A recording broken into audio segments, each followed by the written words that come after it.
We're checking out Wakami's under construction logging exhibit, which means it's all outside, there's no indoor stuff, and they probably just lost funding.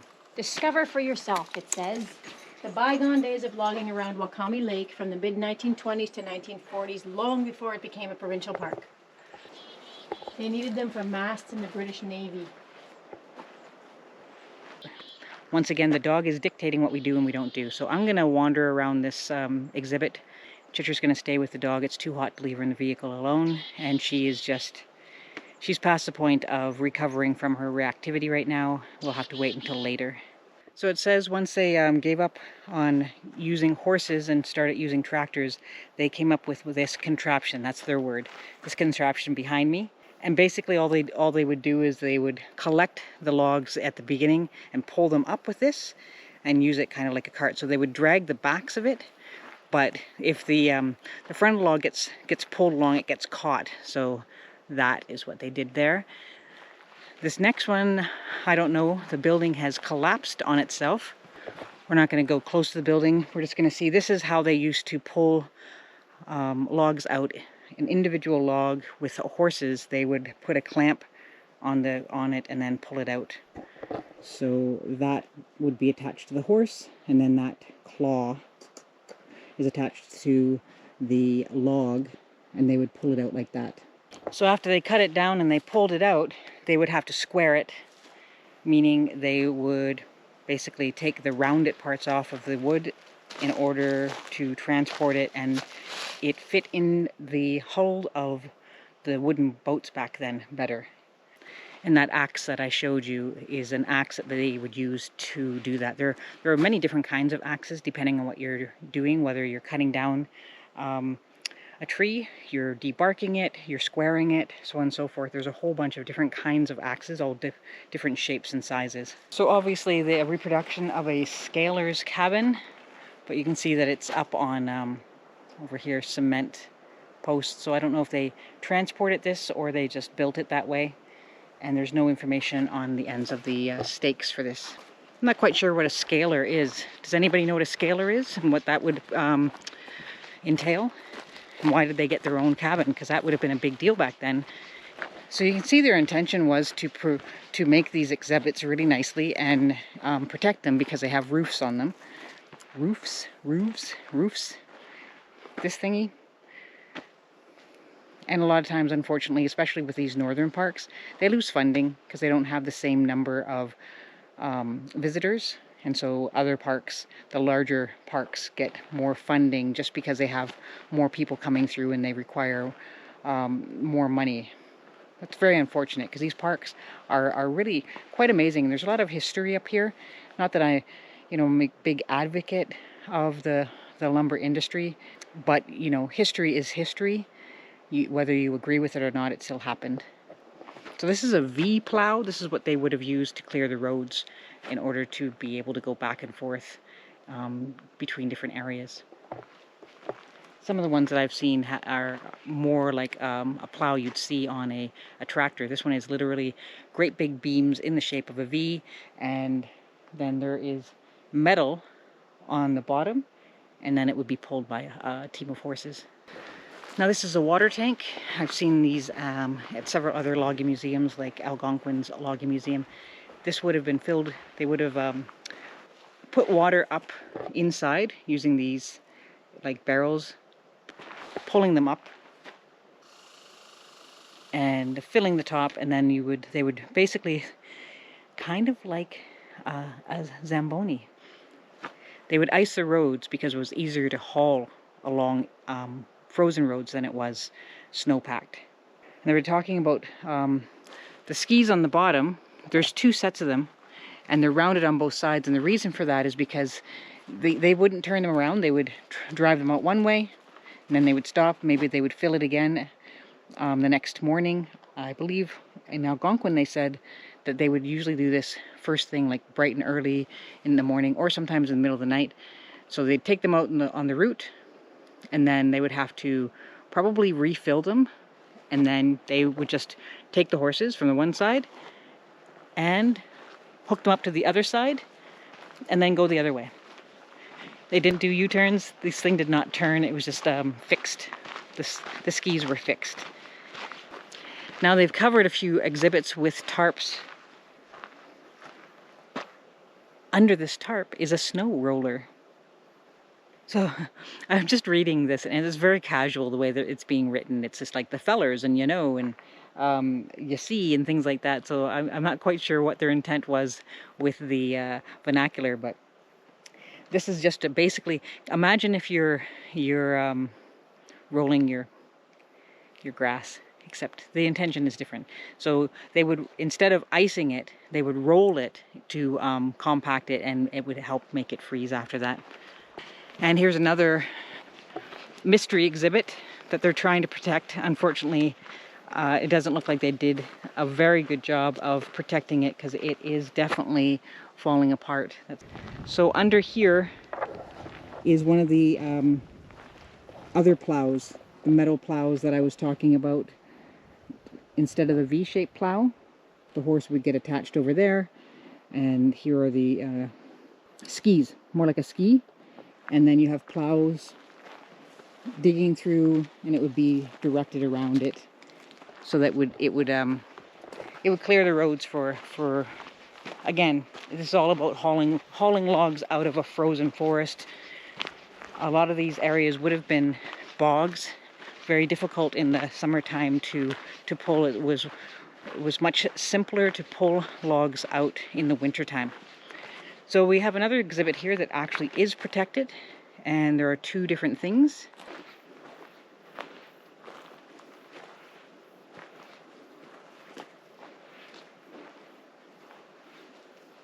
I'm trying to read what this says.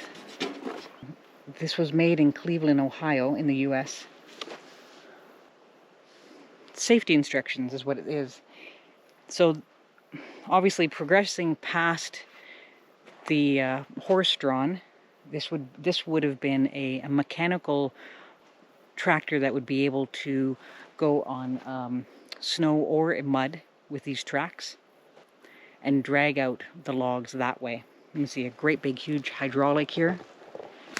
It's really a shame that this is being left out to the elements, because it will rust and deteriorate farther and just fall apart.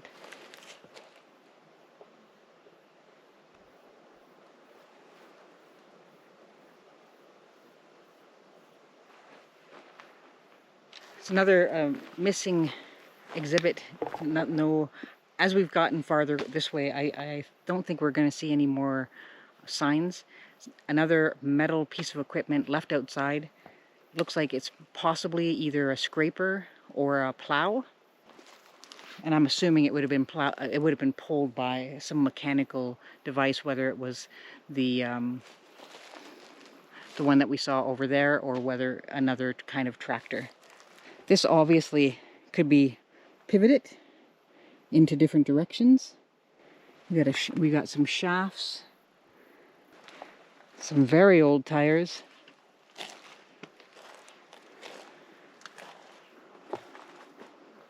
Probably a grater. That says it's the Russell Grater manufacturing company. This reminds me of a mammoth crane that we have back home. Again, check out these tires. This was before rubber was designed to break down. It's just solid rubber as far as I know. There's no valves. It's not like something that we use now where we would add air pressure to it. It's just a solid rubber wheel. I'm sure there's advantages and disadvantages to that. And look at this cable, how thick this cable is. This grate for the radiator was hand cut by a welder. So obviously some type of a winch.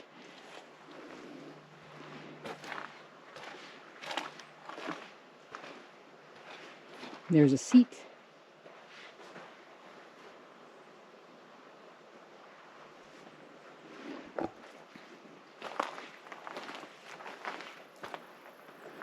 And it says Logger's Dream on it.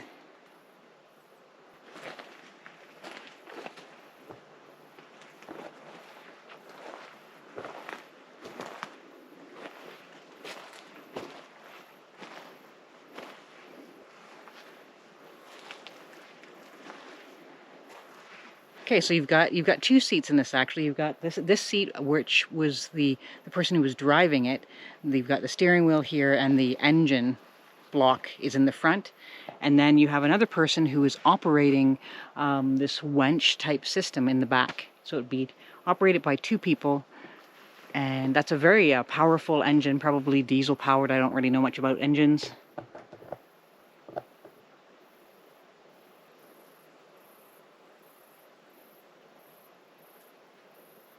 So this stuff is fascinating. I've been to several different logging museums, and I haven't seen some of these things before, so that's always interesting, but they're not being protected, and they need some more funding.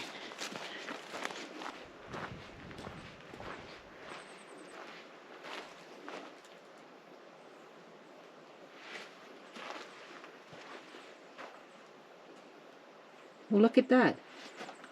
Manufactured by Timberland Machines Limited, Woodstock, Ontario.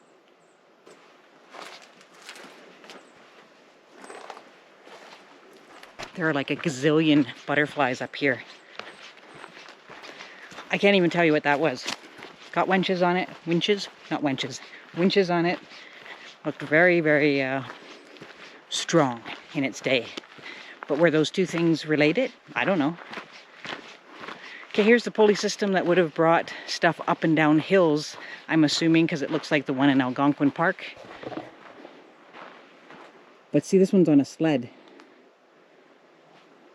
There's a lot more here than I thought there was going to be. What do we have here next? Oh, it's an old, oh my goodness. The roof just like fell right off of this. I don't know if I can call it a truck when it doesn't have wheels. It has more of those tracks. The front of the vehicle says Linn, L-I-N-N, and obviously it used to pull logs out on these cars behind it. And they tried to protect it, and it looks like maybe they had a windstorm and it just came right off. That's really unfortunate. So here's a great big truck. This actually has wheels, so we're gonna call it a truck. And this is from the Wakami Lumber Company out of Sultan, Ontario. And this thing has seen better days. See the back the windows. There was a probably to make sure that the wood didn't actually go into the back of the cab of the vehicle, and so they had to cut some windows.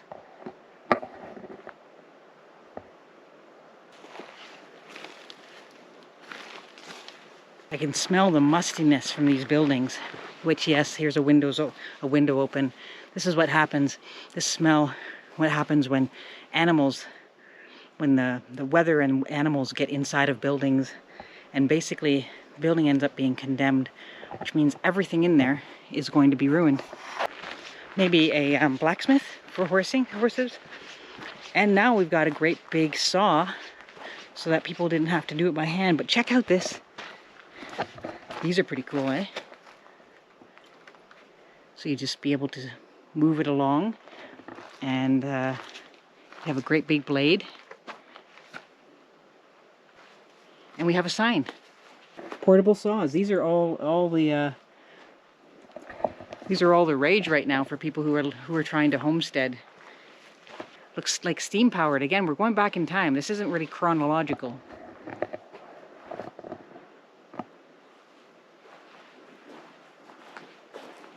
Oh, this isn't even steam powered. This is coal powered.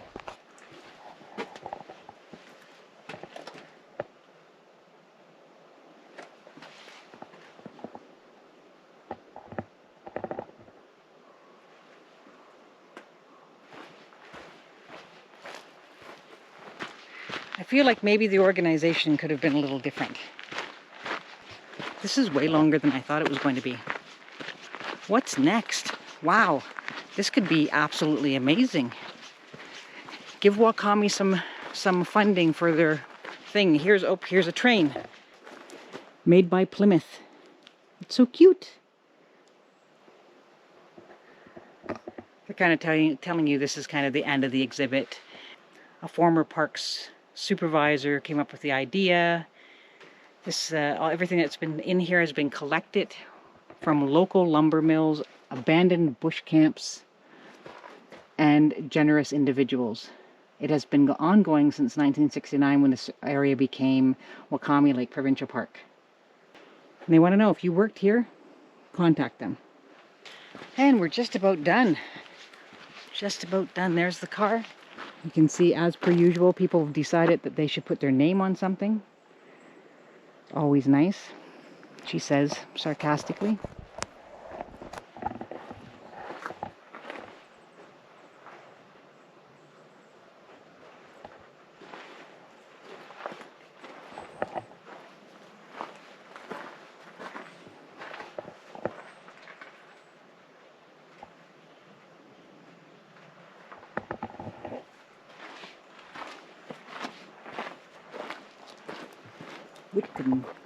And that's the end of their under construction logging museum exhibit. It has a lot of potential. It has a lot of items. Some of them are going to get severely damaged in the weather, and that's really, really unfortunate. So if anybody's watching this who is into logging and history, and you have some extra funds or some time to write to the Government of Ontario or Ministry of Natural Resources, or anybody else who's willing to maybe help fund this project, I think it has a lot of potential for historical reasons. They've done a lot of work. There's a lot of really great equipment here, and like I said, a lot of potential. They just need some more funding in order to maintain these exhibits, but also to protect all of the equipment that they have painstakingly acquired and brought to this one place. So that's the Wakami Logging Museum exhibit, which is under construction.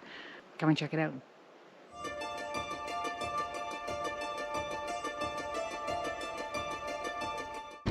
Day 14. It's a Friday, and we are leaving Wakami Provincial Park.